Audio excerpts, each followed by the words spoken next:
And now, our host, Roald Dahl. How are you? This is the control room of the CBS television studio, and we're just about to start a new show. Now, you may find that this particular play disturbs you just a tiny bit as it goes along. If it does, let me assure you that that's nothing to what it did to me when I wrote it. I thought it was perfectly beastly. The play is called William and Mary, and it is not for children. It is not for young lovers either, or for people who have stomach difficulties. It is more perhaps for wicked old women who relish a juicy plot where all sorts of nasty things happen which they can then wish upon their closest friends and their loving husbands. You see, it's way out.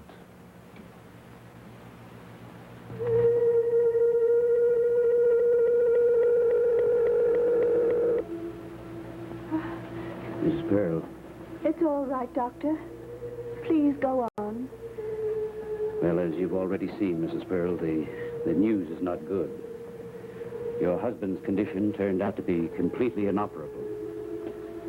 So I'm afraid there's nothing we can do except to keep him here in the hospital. Try to make him as comfortable as we possibly can.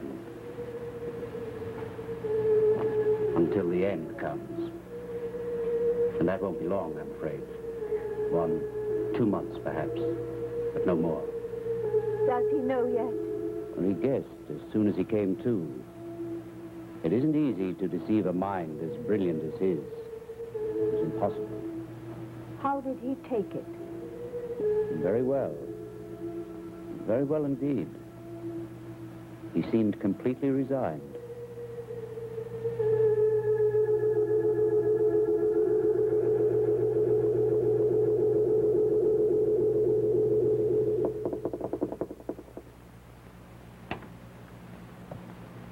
William. Dear William. I've only just heard. Oh, shut up. How do you feel? How do you think I feel? Now, don't fuss around.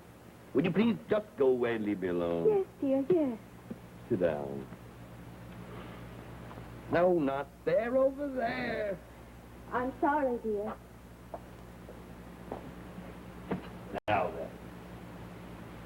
I am finished. Oh, no, dear. Now, there's nothing more to be said. Not about me, at any rate, but there is you. Well, I suppose you'll get along without me somehow. It's all right, you get along. The house is paid for, there aren't any debts, there aren't any children. You'll thank me now for refusing to saddle you with a bunch of brats, I think, because on your own, there'll be just about enough income from my savings to get along. Darling, it isn't necessary to go over... Don't interrupt, will you please? You may understand now why I have spent all 32 years of our married life trying to curb your extravagant tastes. I just hope that after I'm gone, you won't decide to go completely hog wild. Because your only salvation will be in thrift and moderation in all things. Yes, dear, of course. I suggest you begin immediately. I have no further use for telephones at the house, and I just as well have it disconnected. Dear, I will. I'll do that. And cancel the daily paper. You never read it anyway. Yes, dear. Don't consume pastries. No, dear, no. Cocktails. Oh, no. And don't smoke. No, I won't. Don't fritter away your time playing cards. No, of And course whatever you do, do not introduce a television apparatus into our house. No, I won't. Mary, Yes, dear. do you by any chance have lipstick smeared all over your mouth?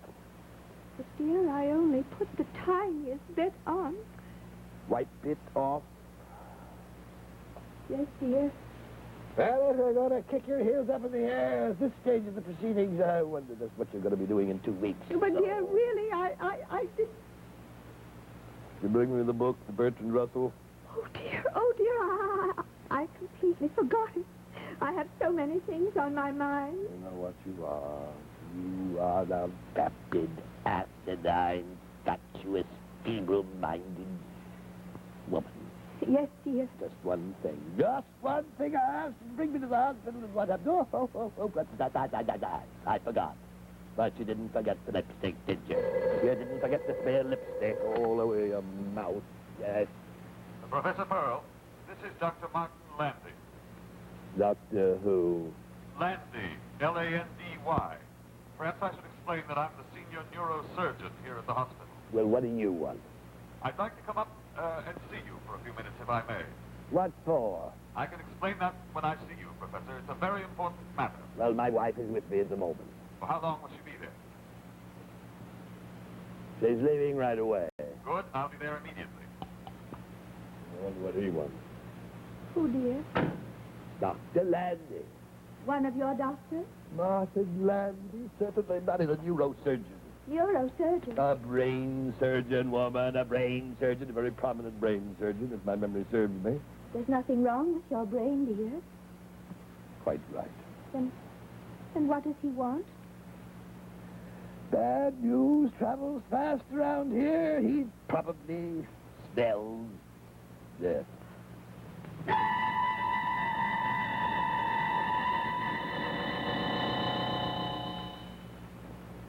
Let me get straight to the point, Professor Pearl, if I may. And please forgive me if I appear a little blunt. In a few weeks from now, you're going to be dead, correct? And Doc, what business is that of yours? Let me finish, please. There's no possible way of prolonging your life or of saving it, unless you will agree to put yourself entirely into my hands. You're a professor of philosophy. For years, you've been concerned with ideas and propositions. Would you care to consider a proposition now? What kind of a proposition? A very exciting one. I have an idea you're going to suggest something very unpleasant and possibly dangerous. On the other hand, I don't suppose I have anything to lose by listening to you. You have a great deal to gain, particularly after you're dead.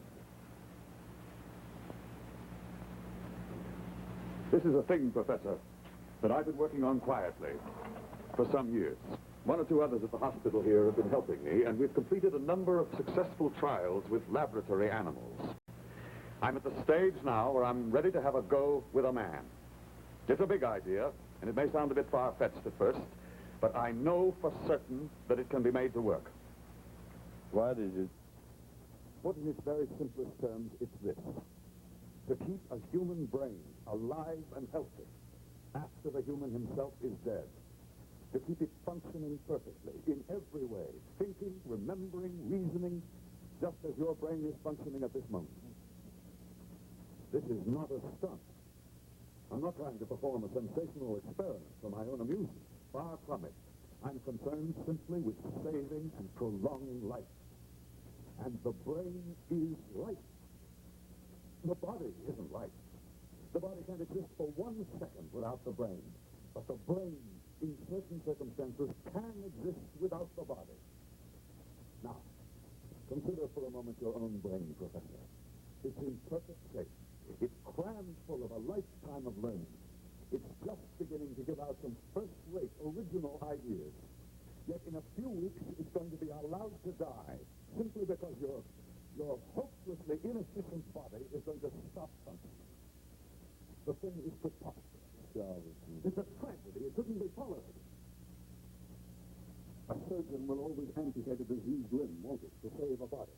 Very well, then. Why shouldn't I amputate a diseased body in order to save a brain? You can stop right there, Doctor. I have no intention of allowing myself to be beheaded by you or anybody else. I prefer to bide my time and die in my own way.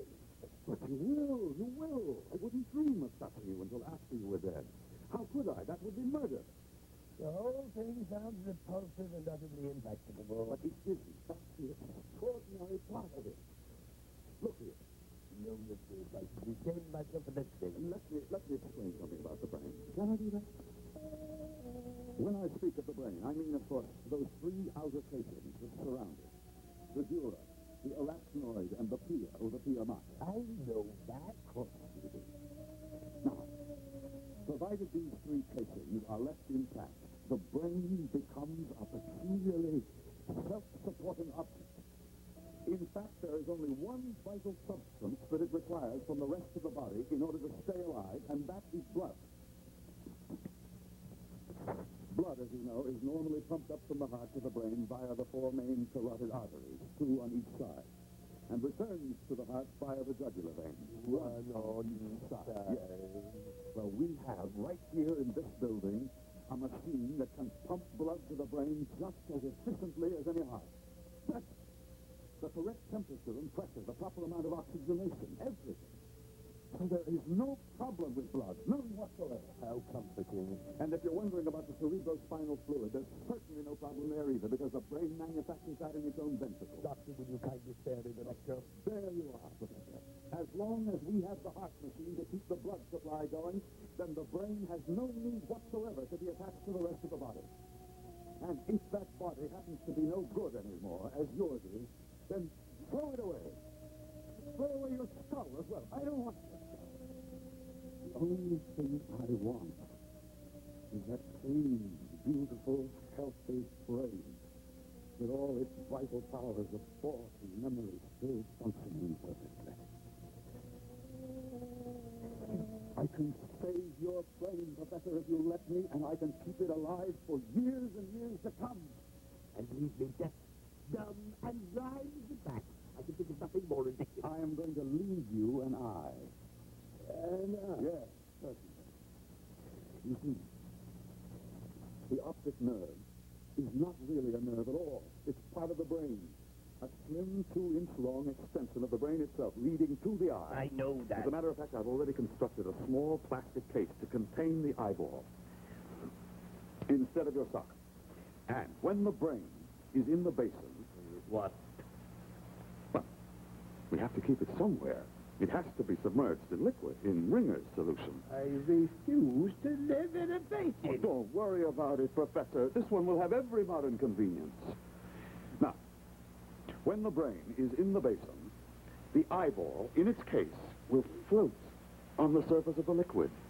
Staring at the ceiling, no doubt. Ah. Yes, I suppose it will.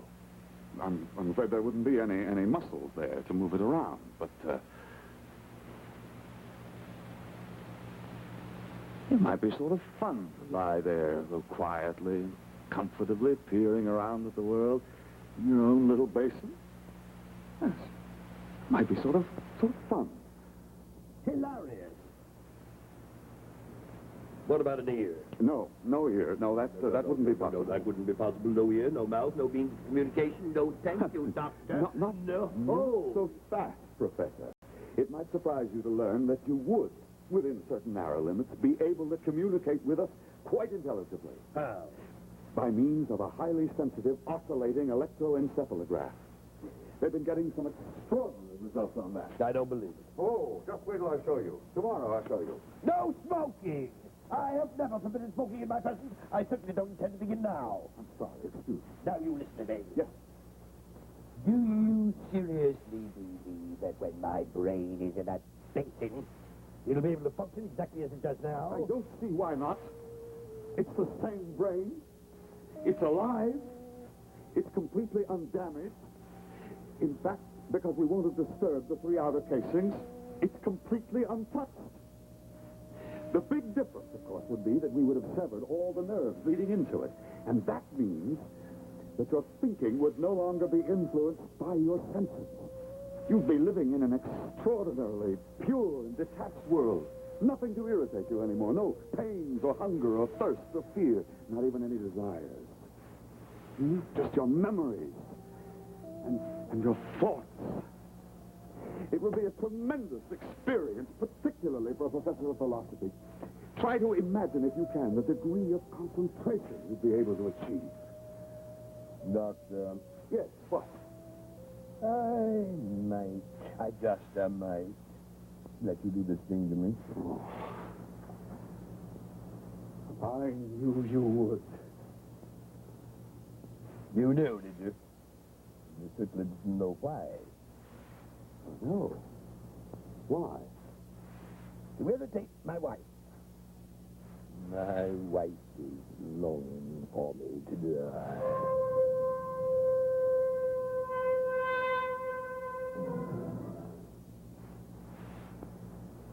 Here are scenes from this week's adventure on Checkmate. Disregard everything I said. That takes care of that. Why? Why? Well, it's considered very bad manners to make advances towards your host's fiancé. Is that what you were doing? Miss Keyes, what did you think I was doing? I wasn't really sure. No, living's the problem, isn't it? Because you live in a world where you have to prove your courage every day. anything. But you will. You'll sit there and you'll think about it until it starts to eat holes in you. And then when you can't stand it any longer, you'll put on your suit of courage and wear it like a badge of honor. Carl! Look out, it's quick there! Give me a hand, hurry! It's no use, Carl. You're gonna have to get a Jesus the rope. No good, you can't. There's no time, you'll go under. Give me something to breathe through then. What? Hurry! Yeah, hurry! See this story of mystery and intrigue on Checkmate this Saturday night on most of these stations.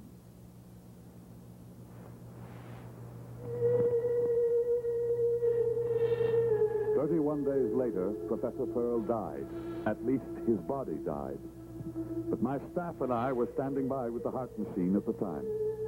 We simply went in at the neck and coupled the machine up with the carotid arteries and the jugular veins. And in precisely 2 minutes and 4 seconds, a supply of new blood was circulating through his brain. Later, in the operating room, I began the longest operation I have ever performed. Slowly, with infinite patience, I went about the job of freeing the living brain from the dead body. I removed the skull.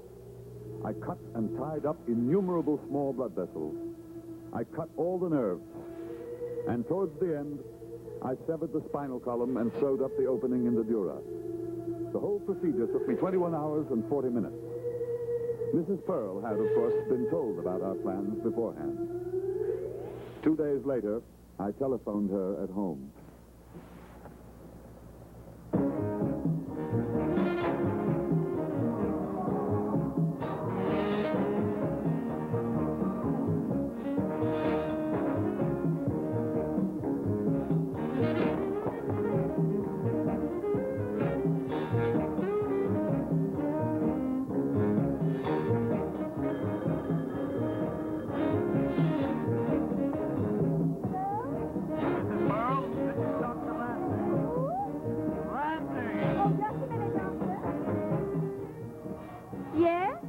I was wondering if you'd care to come over here to the hospital.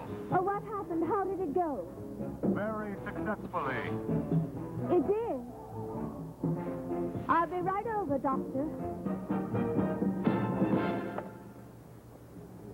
And it recovered consciousness yesterday afternoon. The electroencephalograph was able to tell us that quite positively.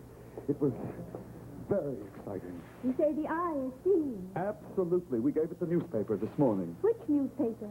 One of the tabloids. The headlines are larger. He hates the tabloids. Give him the Times. Very well, Mrs. Pearl. We'll give it the Times. We naturally want to do all we can to keep it happy. Him, Doctor, not it. Him. Him, yes, of course. Excuse me. Well, here we are. Now, you mustn't be too surprised by what he looks like.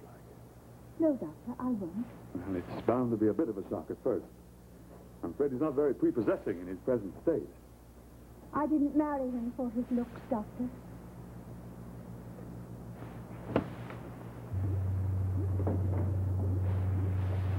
Now, just take your time, Mrs. Pearl. You stay right beside me here until you get used to everything. All right, Watson, you can leave us now.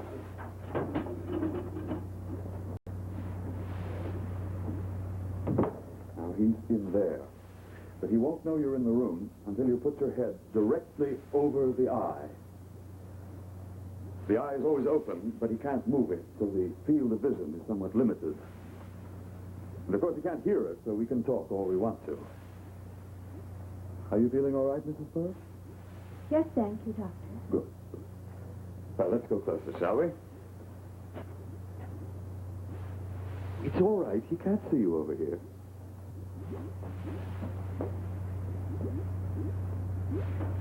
There you are.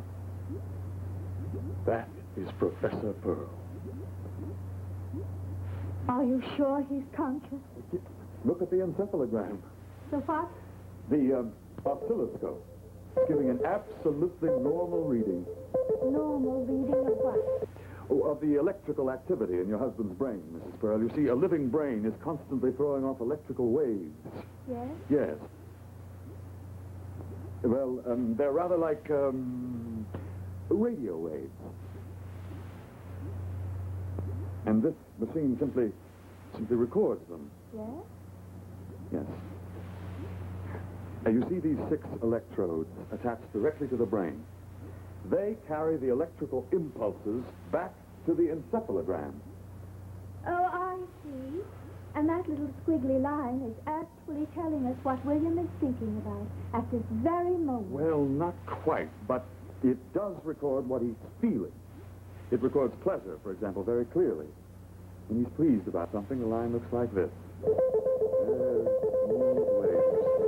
And when he's cross? The line becomes very sharp and jerky, like that. So, there's no doubt about it. He can communicate with us up to a point.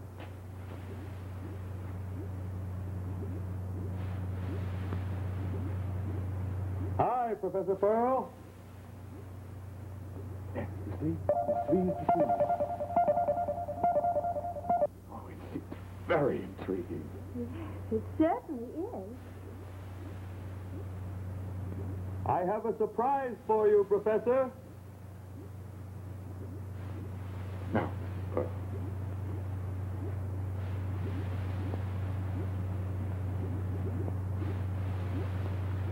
Hello, dear. It's me, Mary. How are you? Are you all right, William? Are you sure he sees me? Oh, yes.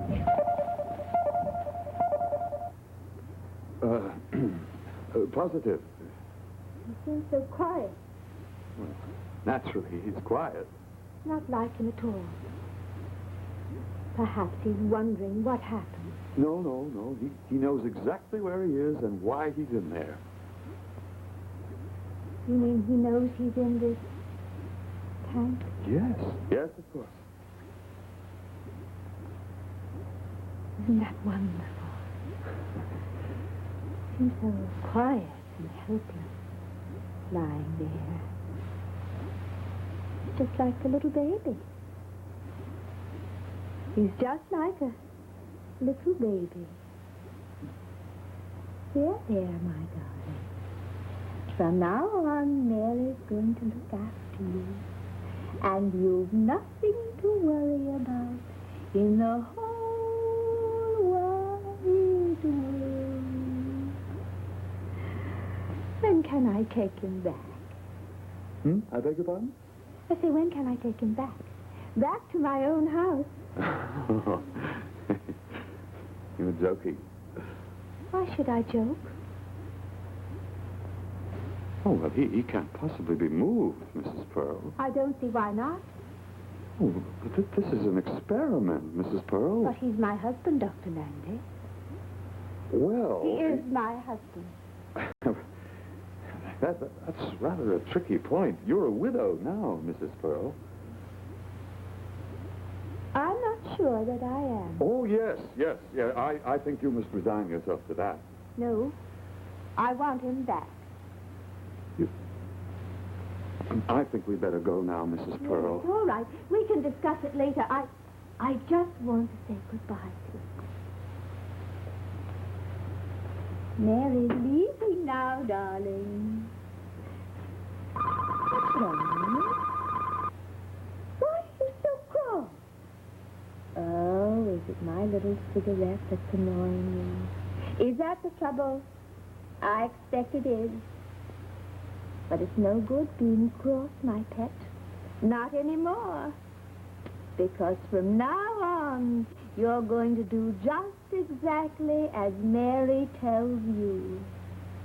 You understand?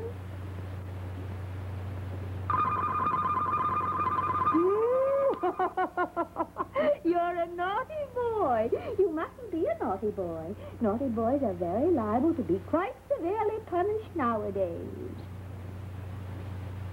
No, Mrs. Pearl, for heaven's I'll be back. Watson, come in here, please. Mrs. Pearl, Isn't please. he sweet? Isn't he a little dear? Watson, come in here. I need you. Miss Pearl. I just can't wait to get in. Oh.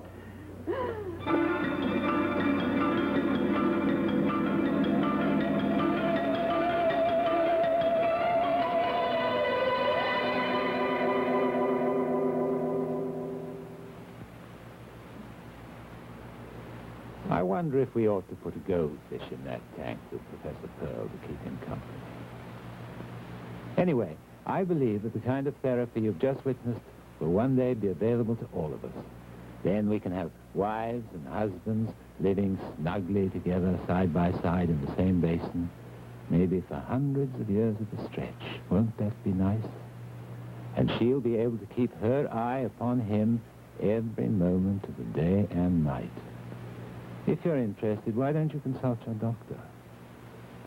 We'll have another one for you next week at the same time. Good night, and sleep well.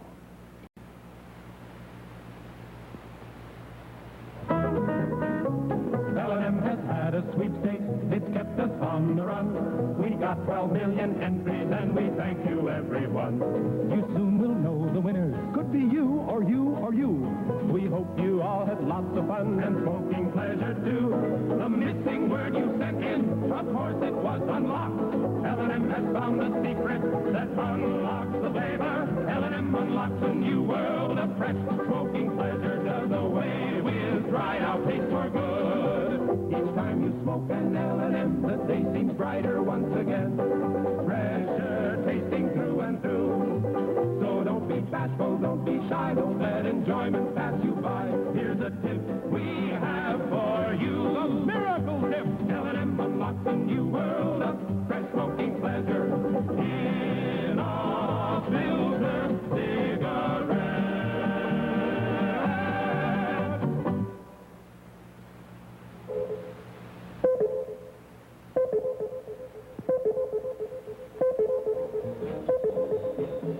Rod Sterling. Next on most of these stations, a toy telephone becomes an object of terror in the Twilight Zone.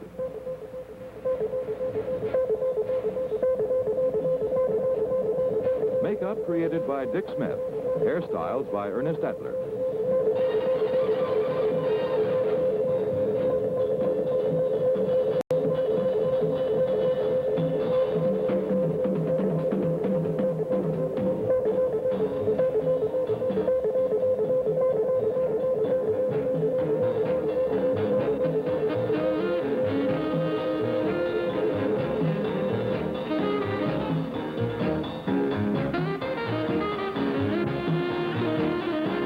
This program was pre-recorded. This is Joe Gibbons speaking.